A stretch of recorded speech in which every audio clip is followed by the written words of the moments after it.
The penultimate episode of Season 1, the new Season 1 of Doctor Who, revealed the big bad of the season, the mysterious one who waits, to be the god Sutekh, a Doctor Who villain from the 4th Doctor's era. So, who is Sutekh, and what is his history? Because this isn't the first time he's returned since that 4th Doctor era episode. He's come back in some of the expanded universe stories too. We've got comics, audios, and short stories to look at.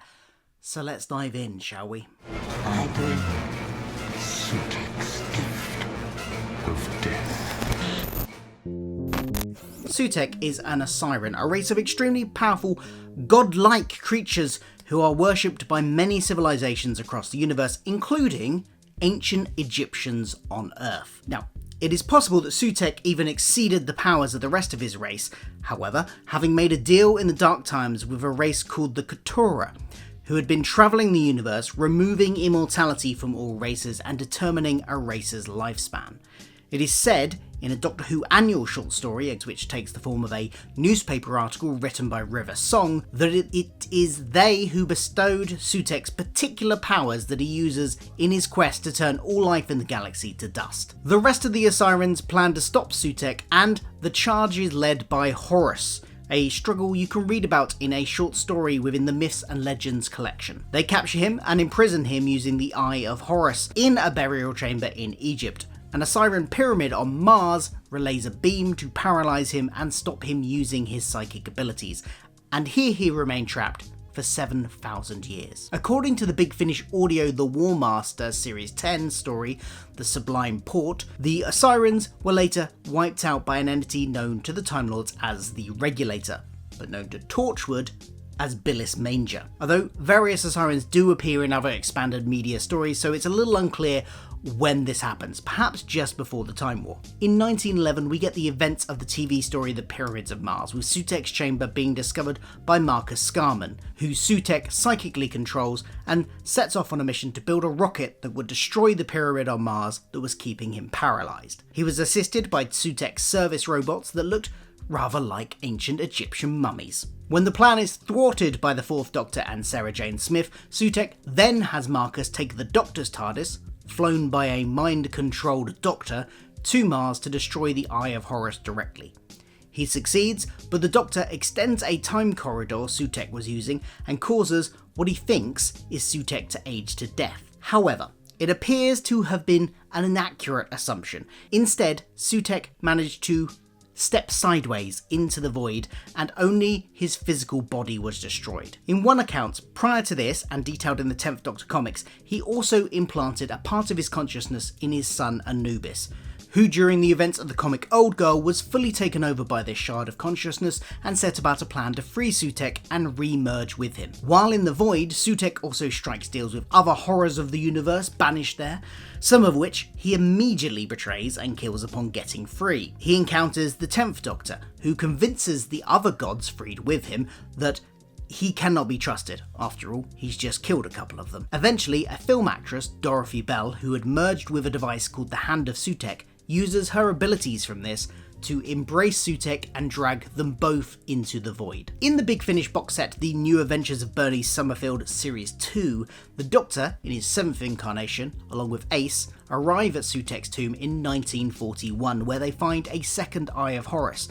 But upon touching it, the Doctor disappears. In the 27th century, Benny is investigating a pyramid on Mars where she finds the 7th Doctor in a sarcophagus, apparently controlled as a servant of Sutekh. Sutekh wasn't destroyed in his encounter with the previous Doctors. As I said, it was just his body, and in this story he uses a flesh loom to make himself a new body and leaves via time-space tunnel to spread his gift of death across the universe. After retrieving the second Eye of Horus from 2015, Benny ends up in ancient Egypt. There, he bestows the Eye of Sutekh on one of his followers, which apparently contains all of his power to install on an obelisk, before Sutekh then uses a time tunnel to travel to the future. In the 29th century, on a dead Earth, the Doctor tricks Sutekh into a time loop, trapping him once again. Sutekh would later re-encounter the 4th Doctor in a 2-part arc starting in Big Finish's Kill the Doctor and concluding in The Age of Sutekh. The Doctor and Leela land on Drummond, an Earth colony in the far future, where Sutekh uses the Renee.net network to control the population to try and kill the Doctor. In the second part, The Age of Sutekh, he aims to establish even further control over the population of Drummond, but is defeated once again by the Doctor. Waiting in the void, Sutekh at some unknown point attaches himself to the Doctor's TARDIS and bides his time building power from it. He becomes known as the One Who Waits, and was the one entity the Toymaker would not play a game against. Even the Toymaker feared him. There's only one player I didn't dare face. The One Who Waits. Who's that? I saw it, hiding, and I ran. What do you mean? That's someone else's game. The Toymaker's child, Maestro, sensed that Sutekh, aka the oldest one, had been present at the church on Ruby Road, where baby Ruby was left as a child. The oldest one? On the night of her birth? He can't have been there. As we saw just this week in The Legend of Ruby Sunday, the TARDIS has been affected by the presence of Sutekh around it. It has been making strange noises, crash landing a lot, and creating sparks in the time vortex as it travelled. We also learned that a face the Doctor had seen all over time and space was one of Sutekh's servants, named Susan Triad in the version they meet in this story. Having built enough power from the TARDIS and being called forth by a Harbinger, who has been posing as a unit employee, he emerges in jackal form on top of the TARDIS at Unit HQ. And that, at the time of making this video, is all we know, until the next episode comes out this weekend. There is some inconsistency in how Sutekh is talked about between the classic and modern era. In classic, he was part of a race with godlike powers and potentially bestowed more by the Kotturuh in the expanded universe story that I mentioned. They were a race that were worshipped as gods, but weren't actually an old god in the same sense as maybe the Toymaker or the gods of Ragnarok were. However, here, in this new episode, he's described by his Harbinger as the mother and father and other of them all, and the god of all gods, implying that he's more than just a member of a godlike species, but maybe the most powerful god of them all. Perhaps this is his own propaganda and not accurate, or perhaps in his banishment in the void, he had somehow retroactively spawned all the other gods after his previous encounters with the Doctor, and then going back and becoming the oldest one sometime at timey-wimey stuff like that.